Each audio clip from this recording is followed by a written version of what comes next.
स्वागत है दोस्तों स्टडी फॉर यूपीएससी में। हम लोग यूपीएससी प्रीलिम्स 2026 के लिए आज से टॉपिक वाइज कुछ अध्ययन करेंगे। ठीक है, सब्जेक्ट वाइज रहेगा ये।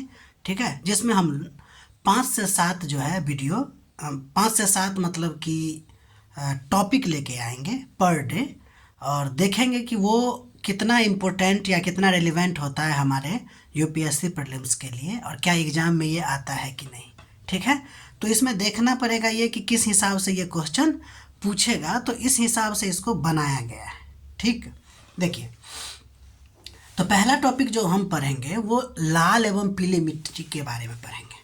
तो क्वेश्चन इसमें किसी प्रकार से भी बनाया जा सकता है। तो पहले देख लेते हैं कि लाल मिट्टी का जो कारण है, वो लाल मिट्टी, ये जो मिट्टी है वो लाल क्यों होता है, तो आयरन के कारण। ठीक है, और आयरन में भी आयरन ऑक्साइड के कारण ये क्या होता है कि लाल होता है। जबकि पीली की बात करें तो क्या होता है, ये हाइड्रेशन या ऑक्सीडेशन यानी कि जल मिलने के कारण क्या हो जाता है कि ये पीला हो जाता है। तो पहली बात ये ध्यान रखिएगा। दूसरा बात ध्यान रखना है कि ये जो डेवलप होता है यानी कि ये जो मिट्टी होता है वो बना कहाँ है और किस प्रकार के परिस्थिति में बनता है। तो देखिए, पहली बात तो ये दक्कन के पठार के पूर्वी भाग में और दक्षिणी भाग में है। ठीक, और गंगा के मैदान के भी दक्षिणी भाग में हो सकता है। तो आपको कैसे भी सेंटेंस दे सकता है कि लाल एवं पीली मृदा का जो विस्तार है वो गंगा के मैदान के दक्षिणी भागों में और दक्कन के पठार के पूर्वी एवं दक्षिणी भागों में पाया जाता है। तो ये बात हमारा सही होगा। ठीक है, अब इसमें पूर्वी भाग में कौन कौन सा राज्य आएगा वो आप देख लीजिएगा, और दक्षिणी भाग में भी क्या क्या राज्य आएगा वो हम लिख दिए हैं। इम्पोर्टेंट इस बात का है कि दक्कन के पठार के पूर्वी और दक्षिणी भाग में वहाँ पर यह मृदा का विस्तार होगा जहाँ पे बरसात कम होगी और चट्टान जो होंगे वो रवेदार आग्नेय चट्टान की उपस्थिति होगी। ठीक, इस बात को ध्यान रखिएगा। अगला नंबर बात करते हैं कि इसकी जो कने हैं, कुछ कने महीन होगी और कुछ मोटे कण होगा। मोटे कण ज़्यादातर ऊंचे वाले पार्ट में पाया जाएगा। तो जो ऊंचे वाले पार्ट में पाए जाने वाला महीन कण वाला लाल एवं पीली मृदा है वो आपको उपजाऊ नहीं होता। जबकि महीन कणों वाली की बात करें तो सामान्य उपजाऊ होता है। जो कहेगा बहुत ज़्यादा उपजाऊ वो नहीं होता है। यानी कि लाल मिट्टी जो है ओवरऑल कम उपजाऊ होता है, क्योंकि इसमें नाइट्रोजन, फास्फोरस और ह्यूमस की भाई कमी होती है। इस बात को ध्यान रखिएगा। ठीक, और साथ ही साथ इसमें होल्डिंग कैपेसिटी की भी अगर बात किया जाएगा वाटर का तो आप कहिएगा कम। ठीक, ये किसी भी तरीका से इसको स्टेटमेंट में इसको बनाया जा सकता है क्वेश्चन। ठीक, अब हम लोग आगे बढ़ते हैं, अगला टॉपिक देखते हैं और वो है आपको ब्लैक सॉइल। देखिए, ब्लैक सॉइल के बारे में पहला बात ध्यान रखिए कि यह एल्कली यानी कि क्षारीय सॉइल है।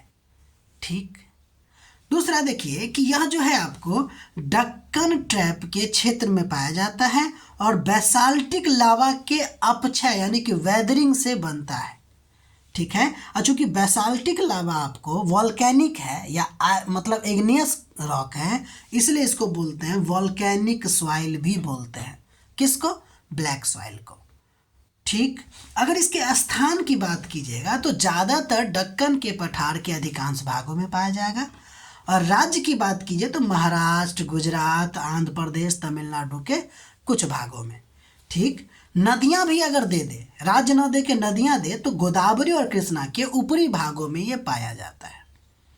ठीक, भौतिक गुण की अगर बात कीजिएगा तो ये है यानी कि हैवी केलेई होता है, चिपचिपी होती है, सूखने पर सिकुड़ता है यानी कि श्रिंक होता है, और गीली होने पर ये सैलो यानी कि फूलती है।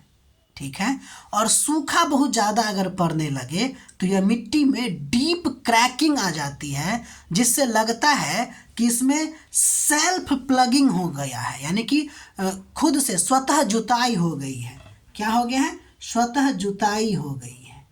ठीक है भाई, तो इसका मतलब कि ये जो है सेल्फ प्लगिंग कैरेक्टरिस्टिक्स को शो करता है, और साथ ही साथ ये हाई वाटर होल्डिंग कैपेसिटी को भी ये दिखाता है। ठीक, ये भी इसका कैरेक्टरिस्टिक्स है। अगला नंबर इसमें देखिएगा कि क्या क्या पाया जाता है और क्या नहीं पाया जाता है।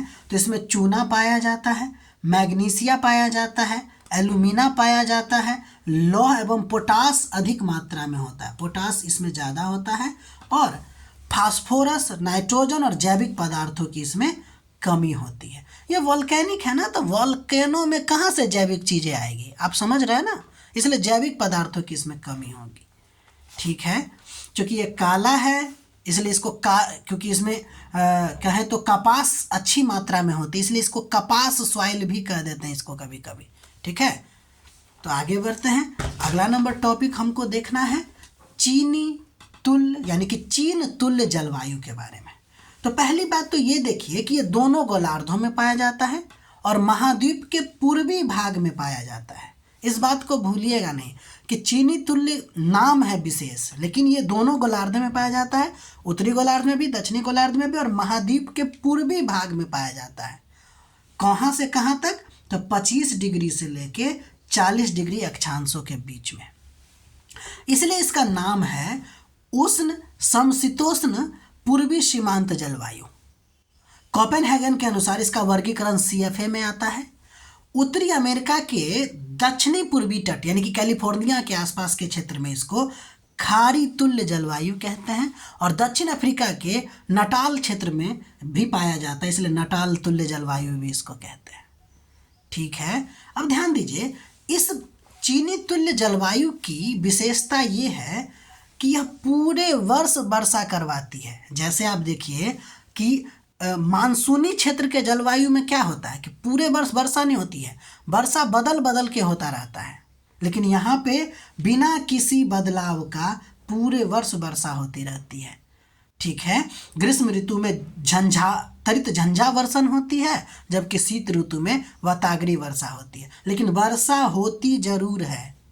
ठीक है भाई, अब देखिए, अब जब उत्तरी और दक्षिणी गोलार्ध दोनों को देखिएगा तो चूंकि दक्षिणी गोलार्ध में ज़्यादातर वर्षा जो होगा वो महासागरीय प्रभाव से होगा, जबकि उत्तरी गोलार्ध में यूरेशिया वाले पार्ट में देखें तो यहाँ पे ज़्यादा वर्षा आपको ग्रीष्म काल में होती है।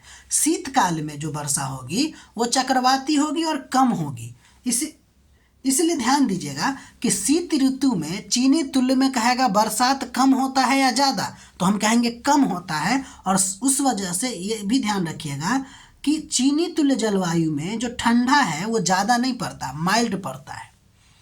ठीक है, अगर पवन प्रणाली की बात कीजिएगा, यहाँ से भी क्वेश्चन पूछा जा सकता है कि पवन प्रणाली कैसा है। तो देखिए, पवन हमेशा आपको समुद्र से स्थल की ओर आपको बहता रहता है। समुद्र जो है मतलब समुद्र से स्थल की ओर, यानी कि तट पे, समुद्र से आके तट पे वर्षा करवाती है, यानी ऑन शोर विंड के कारण यहाँ पे वर्षा होती है गर्मियों में। ध्यान रखिएगा इस बात को, और ह्यूमिडिटी हाई होती है, आपको हम बता ही चुके हैं। तो ये है आपको चीनी तुल्य जलवायु के बारे में। सेंटेंस कैसे भी बना सकता है दोस्त, ठीक है, एक एक करके हर एक बातों को गौर करते चलिएगा। अब हम लोग अगला नंबर देखेंगे तापमान व्युत्क्रम। तो पहले इसका मतलब समझते हैं। देखिए, वायुमंडल में क्या है कि ऊंचाई बढ़ने पर तापमान घटता है, जिसको सामान्य ताप ह्रास कहते हैं, लेकिन जब ऊंचाई बढ़ने के साथ साथ तापमान बढ़ने लगे तो इसको थर्मल इन्वर्जन कहते हैं। ठीक, अगला स्टेटमेंट कारण के तौर पे दे सकता है। तो कारण ध्यान रखिएगा, 3 बता रहे हैं। पहला, शीतकालीन लंबी रातें, ठंडा में होता है ये, और रात लंबा होना चाहिए। मेघ रहित आकाश या स्वच्छ आकाश होना चाहिए, बादल उदल वाली रात नहीं होना चाहिए, और वायुमंडलीय दशाएं भी शांत होगी। इस वजह से इस तीनों कारणों की वजह से होता क्या है कि दिन में जो ऊष्मा प्राप्त होता है वो रात में विकृत हो जाती है। आप जानते हैं दिन में ऊष्मा प्राप्त करता है पृथ्वी, और धीरे धीरे रात में ये छोड़ता रहता है। तो सुबह तक क्या होता है कि अर्थ का जो अपर लेयर है ना, उस पे जो हवा होती है वो पूरी तरह से ठंडा हो जाता है। ठीक है, इसको हम लोग रेडिएंट इन्वर्जन कहते हैं। ये थोड़े समय के लिए होता है। ठीक है, ध्यान दीजिए, तापमान व्युत्क्रम ये आपको जो जमीन पे बताएं, और तापमान व्युत्क्रम आपको ज़्यादातर पहाड़ी या पर्वतीय क्षेत्रों में होता है, लेकिन उसका कारण अलग होता है और उसका कारण है आपको वायु अपवाह। वायु अपवाह का मतलब ये हुआ कि हवा जो है आपको गुरुत्वाकर्षण बल के प्रभाव में आके पर्वतीय क्षेत्र यानी ऊंचा वाले क्षेत्र से घाटी की तरफ बहती है। क्यों बहती है? क्योंकि ये ठंडा हवा होती है और ये भारी हवा होती है जो आपको नीचे बैठती है। इस दौरान होता ये है कि गर्म हवा का लेयर ऊपर बन जाता है और ठंडा हवा का लेयर नीचे बन जाता है। ठीक है, इसी को हम लोग कहते हैं तापमान व्युत्क्रम। देखिए, अगर नॉर्मल होता तो गर्म हवा ऊपर बढ़ती और ठंडा हवा नीचे की तरफ आती, लेकिन अब क्या हो रहा है कि सीधे शांत हो गया। ऊपर में गर्म हवा है, नीचे में ठंडा हवा है। ये तो आपको ऊपर बढ़ेगा नहीं, क्योंकि ये नीचे बैठने का गुण होता है ना ठंडा हवा में। समझ में आ रही बात? तो बस इतना बात ध्यान रखिएगा कि पहाड़ी क्षेत्रों में आपको तापमान व्युत्क्रम दिखता है, जिसका कारण वायु अपवाह होता है। अच्छा देखिए, पहाड़ी क्षेत्रों में अगर तापमान व्युत्क्रम होता है ना, यानी कि वायु अपवाह होता है, उससे हमको ना पाला जो होता है उससे पौधों की रक्षा होती है। ठीक है, अब ये सर्च करने की कोशिश कीजिएगा कि ये पाला से रक्षा कैसे करती है। ठीक है, अब हम लोग आगे बढ़ते हैं। तापमान व्युत्क्रम में ही आपको एक और चीज दिया जा सकता है जिसको हम लोग अप्लाई यानी कि तुलना करके देखेंगे। जैसे देखिए, अगर नॉर्मल कंडीशन होगा, थर्मल इन्वर्जन नहीं होगा, नॉर्मल कंडीशन होगा तो क्या होगा? हवा वर्टिकली मिक्सिंग होगा, प्रदूषण ऊपर की तरफ फैलेगा, वातावरण अनस्टेबल होगा और डिस्पर्सन अच्छा होगा। ठीक है ना? फलतः क्या होगा? कोहरा बनेगा, ओस बनेगा, फ्रॉस्ट इत्यादि का निर्माण होगा। नॉर्मल इन्वर्जन जो होता है यानी कि नॉर्मल कंडीशन जो होता है, जो अभी टेम्परेचर मतलब अभी जो आप समझिए कि सामान्य वातावरण में ऐसा कंडीशन होगा। क्या कैसा? हवा का वर्टिकली मिक्सन होगा, प्रदूषण ऊपर फैलेगा, वातावरण अनस्टेबल होगा, डिस्पर्सन ज़्यादा होगी। लेकिन जब थर्मल इन्वर्जन हो जाता है, यानी गर्म हवा ऊपर और ठंडी हवा नीचे आ जाता है, तो किसी भी प्रकार का मिक्सिंग नहीं होता है, यानी कि हवा को वर्टिकली मूवमेंट नहीं होता है हवा। ठीक है, यानी हवा का वर्टिकली मूवमेंट नहीं होता है। अब पॉल्यूशन को फैलना चाहिए था ऊपर की तरफ, लेकिन ठंडा हवा के साथ चूंकि ठंडा हवा ऊपर उठती नहीं है तो पॉल्यूशन ट्रैप हो जाता है। एटमॉस्फेयर पूरी तरह से स्टेबल हो जाता है। अनस्टेबल तब ना होता है जब गर्म हवा ऊपर उठती, ठंडी हवा नीचे बैठती। लेकिन यहाँ तो ठंडी हवा नीचे बैठ चुका है, अब ये ऊपर जा ही नहीं सकता, तो यह यानी कि स्टेबल इन्वायरमेंट होगा। और साथ ही साथ पुअर डिस्पर्सन भी देखने को मिलता है।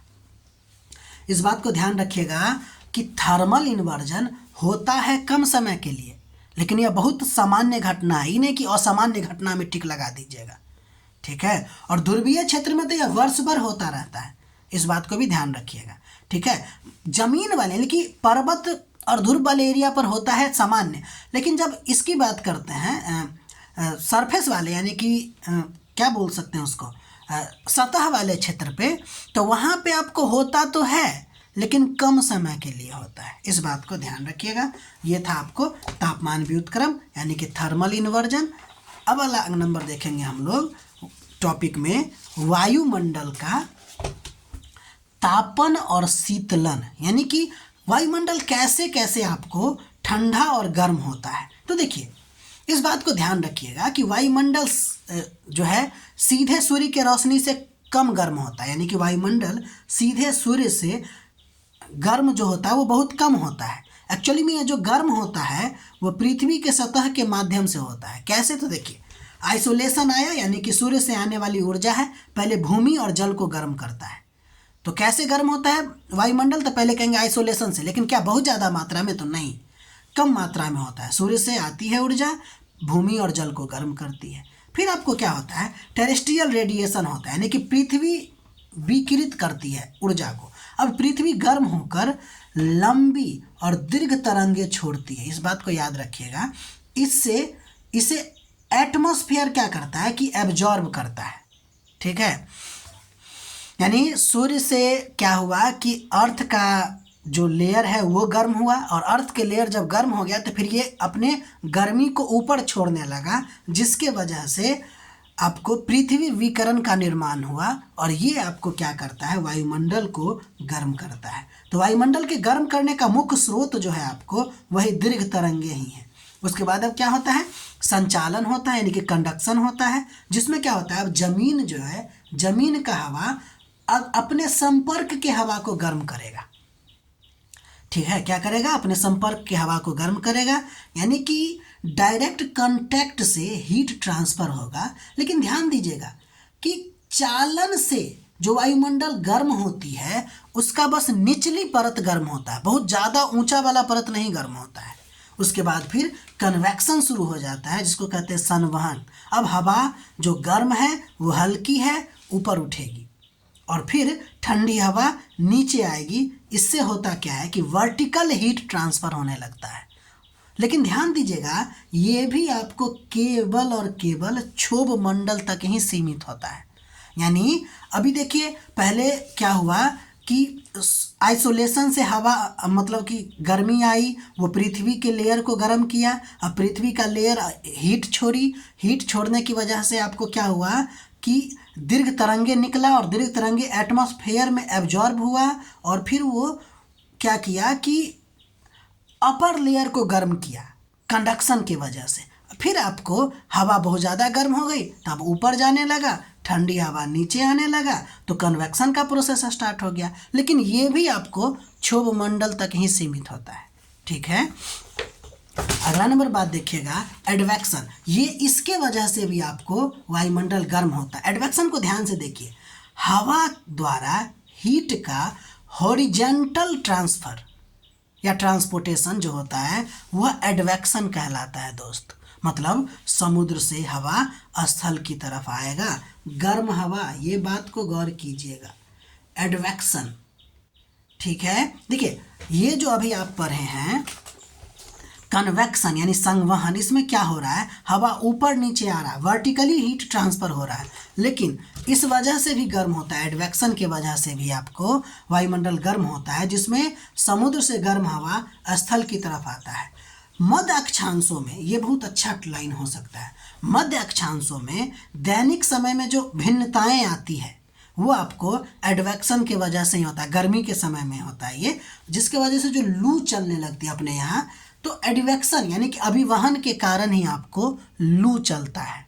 ठीक है, अब देखिए एक और कारण है जिससे आपको क्या होगा कि एटमॉस्फेयर गर्म होता है, और वो है आपको ग्रीन हाउस इफेक्ट।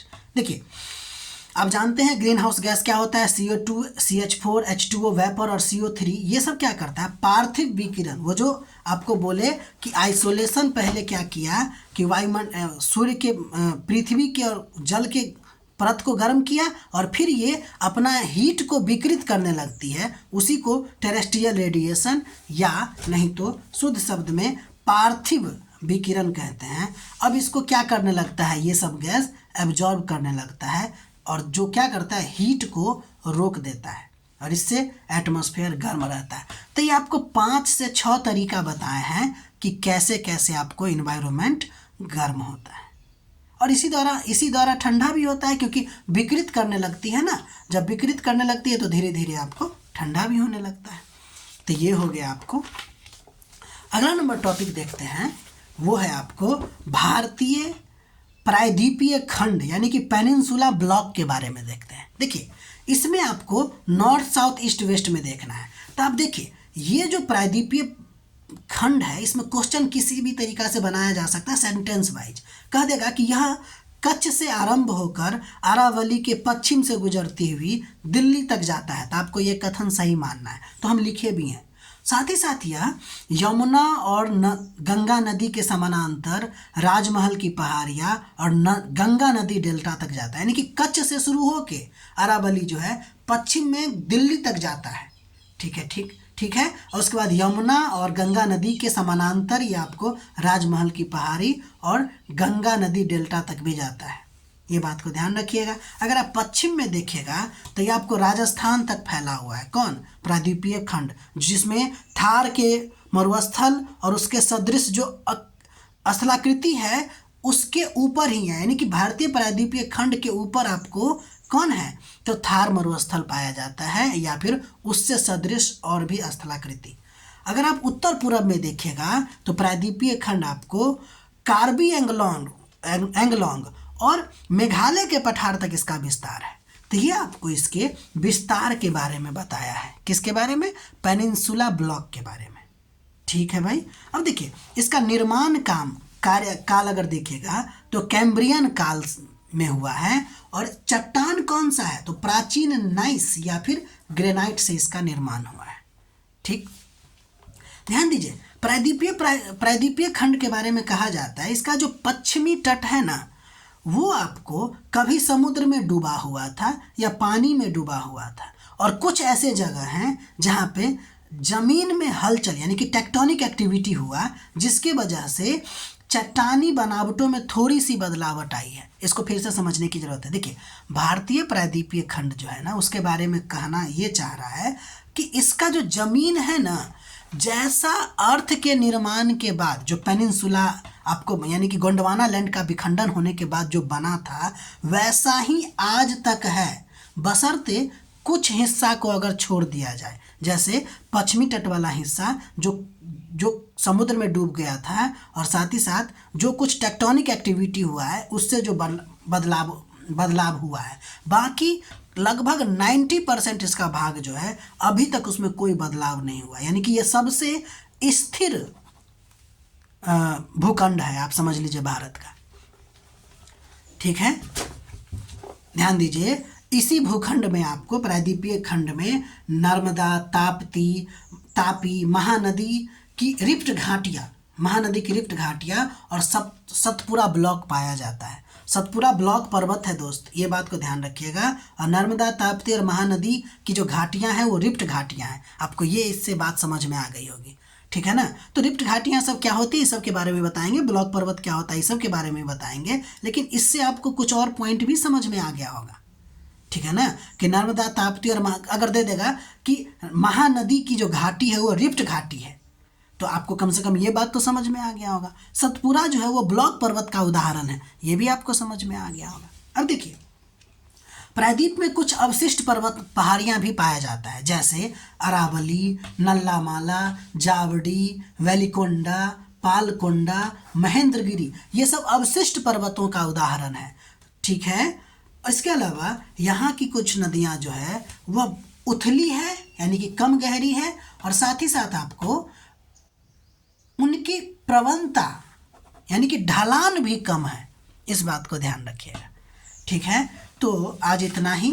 ठीक है, बाकी अभी और हम लिखेंगे इम्पोर्टेंट पॉइंट सब, जिससे डायरेक्ट क्वेश्चन बनेगा। ठीक है, अगर आपको हमारा प्रयास अच्छा लग रहा है तो लाइक कीजिएगा, शेयर कीजिएगा, सब्सक्राइब कीजिएगा। मिलते हैं अगले वीडियो में।